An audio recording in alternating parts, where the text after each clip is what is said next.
Another question here. Iman from Egypt. Okay, she wears the abaya and wears the hijab, but does not cover her face, obviously. And someone told her that it is obligatory for her to wear the niqab to cover her face. The issue of covering the face is a matter that's been disputed between the scholars. We cover this issue repeatedly, and I normally prefer that whenever we discuss this issue, I present the two views. If I come to you and I say it is obligatory to cover the face to a woman, that means if you don't cover the face, you're a sinner. And I just disregarded the other view completely. But if somebody who's studying and believed in the other view and adopted that, then he is or she is, if her husband is assisting her to make the decision, they are adopting a valid view, which has been adopted by numerous scholars. So I would not say it is obligatory. I would say it is, in this view, mandatory or obligatory. There is another view which says covering the entire body except for the face. What do I myself believe? I believe you should adopt this view. But the other view is valid as well, and I would not consider a woman who is not covering her face a sinner, because she's adopting a valid view of the scholars as well. And until the Day of Judgment, these two views will be available.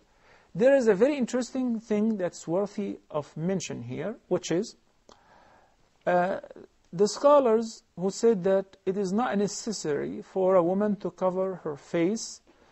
It is merely recommended or mustahab. They adopted this view. They said, but behold, in case of fearing the fitna and the temptation, if the sister is pretty, has a beautiful face, or if we're living in such a horrible time where people just, look at women in their faces and so on, in this condition, she should cover her face.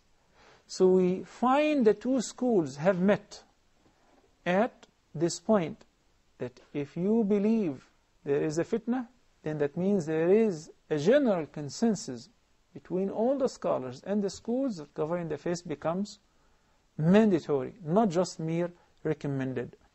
And to solve this problem for every woman who's trying to make that decision, you're definitely, by doing so, copying the best role models, the wives of the Prophet ﷺ, and his daughters, and the wives of the companions. The dispute of some people who misinterpret the verse and say, but guess what? Allah commanded that only on the wives of the Prophet and his daughters. I say this is an invalid dispute, simply because Allah said, يَا أَيُّهَا النَّبِيُّ قُلْ لِأَزْوَاجِكَ وَبَنَاتِكَ, and what is the third? وَنِسَاءِ الْمُؤْمِنِينَ يُدَنِينَ عَلَيْهِنَّ مِنْ جَلَابِيبِهِنَّ ذَلِكَ أَدْنَى أَنْ يُعْرَفْنَ فَلَا يُؤْذَيْنَ. So the command of hijab in general, or a veil, was, O the messenger or the prophet of Allah, tell your wives, your daughters, and the women of the entire ummah to lower their garments or their veils upon them. So no one of the women is exempt, except القواعد من النساء. Those who are very old women, they find difficulty wearing the veil or covering their face.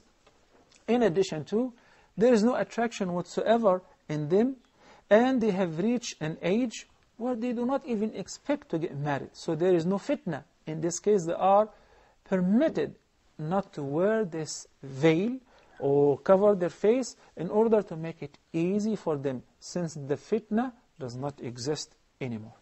Thank you, Sheikh.